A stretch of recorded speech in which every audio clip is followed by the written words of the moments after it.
हिमाचल प्रदेश में इस वक्त राजनीतिक सरगर्मी तेज हो चुकी है। पहाड़ों में राजनीति के बढ़ते पारे के बीच और फरवरी के महीने में भी राजनीतिक तपिश महसूस की जा सकती है। दरअसल हिमाचल प्रदेश की सुखविंदर सिंह सुक्खू सरकार मुश्किलों में घिरती नजर आ रही है।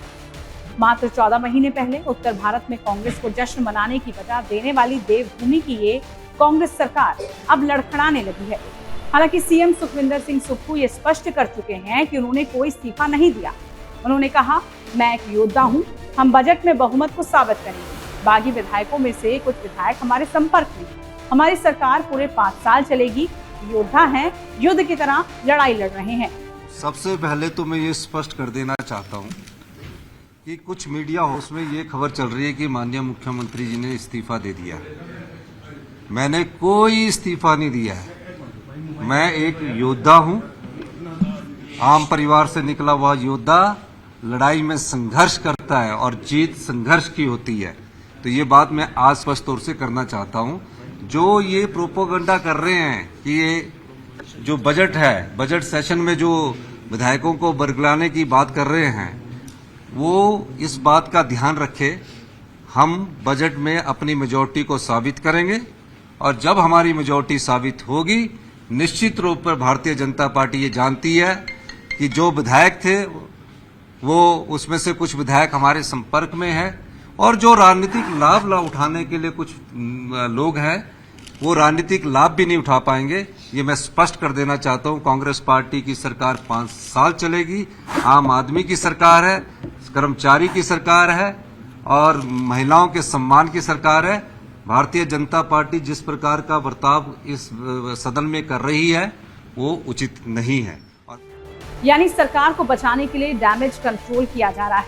दरअसल हिमाचल प्रदेश में ये असंतोष का बुलबुला यूं ही नहीं फूटा। इसके पीछे की पूरी वजह आपको इस वीडियो में बताते हैं। इस असंतोष की नींव तो तभी पड़ गई थी जब चुनाव जीतने के बाद राज्य में सरकार बनाने की बारी आई। पूर्व मुख्यमंत्री वीरभद्र सिंह के निधन के बाद कांग्रेस राज्य में सरकार बनाने की स्थिति में आई तो ये मौका पार्टी के लिए कई परेशानियां लेकर आया। सीएम पद की दावेदारी के लिए कई नाम सामने आए। एक दावेदार तो खुद वीरभद्र सिंह की पत्नी प्रतिभा सिंह थी। वो रेस में सबसे आगे चल रही थी। प्रतिभा सिंह जिस शिमला जिले से ताल्लुक रखती थी, वहां विधानसभा चुनाव में कांग्रेस ने बढ़िया प्रदर्शन किया था और 8 में से 7 सीटें जीती थी। तब माना जा रहा था कि प्रतिभा को पूर्व मुख्यमंत्री वीरभद्र सिंह के ज्यादातर नजदीकी नेताओं का समर्थन भी था। इसलिए प्रतिभा सिंह की मुख्यमंत्री पद की दावेदारी को मजबूत माना जा रहा था। प्रतिभा ने चुनाव के बाद कहा था कि वीरभद्र सिंह की विरासत और उनके परिवार को अनदेखा नहीं किया जा सकता। लेकिन प्रतिभा सिंह के लिए ये जो सबसे बड़ा प्लस पॉइंट था, वही उनके लिए सबसे नेगेटिव पॉइंट बन गया। अगर प्रतिभा को कांग्रेस आलाकमान सीएम की कुर्सी सौंपते तो पार्टी पर परिवारवाद का आरोप लगता। तो उस केंद्र में पार्टी पहले ही जूझ रही थी। लेकिन इस घटनाक्रम से वीरभद्र फैमिली की आलाकमान से एक तरह की खटास पैदा हो गई। 6 बार मुख्यमंत्री रहे वीरभद्र सिंह का परिवार सीएम पद का जाना सहन नहीं कर सका और तब से लगातार आलाकमान के प्रति बगावती मुद्रा में दिखता रहा। वहीं वीरभद्र सिंह के बेटे विक्रमादित्य सिंह कई मुद्दों पर पार्टी लाइन से अलग बयान देते रहे। सुक्खू सरकार में मंत्री विक्रमादित्य सिंह ने आलाकमान को ये जताने से परहेज नहीं किया कि उनके परिवार को सरकार में वाजिब सम्मान नहीं मिला है।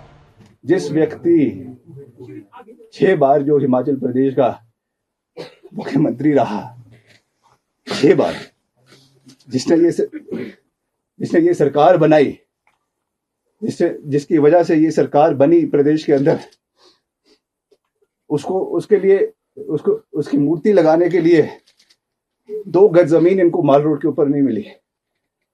This is what respect this government has shown to my late father.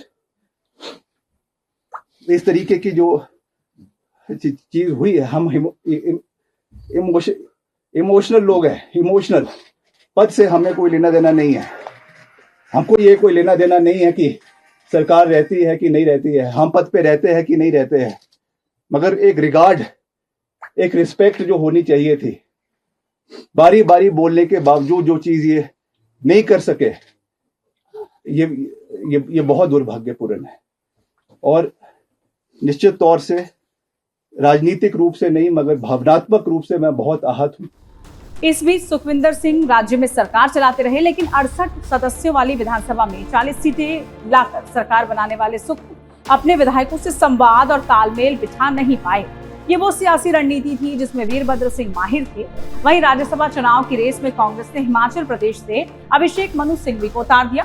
Party Singhvi की जीत को लेकर बेफिक्र थी। सामान्य परिस्थितियों में 40 विधायकों के साथ सिंघवी की जीत को लेकर कोई दुविधा भी नहीं थी, लेकिन यहाँ अंदर ही अंदर कुछ चल रहा था। माना जा रहा था कि सीनियर कांग्रेस लीडर आनंद शर्मा भी राज्यसभा जाना चाहते थे। आनंद शर्मा शिमला से आते हैं, लिहाजा हिमाचल से बतौर राज्यसभा उम्मीदवार उनकी दावेदारी को नैतिक समर्थन भी हिमाचल कांग्रेस में मिल रहा था।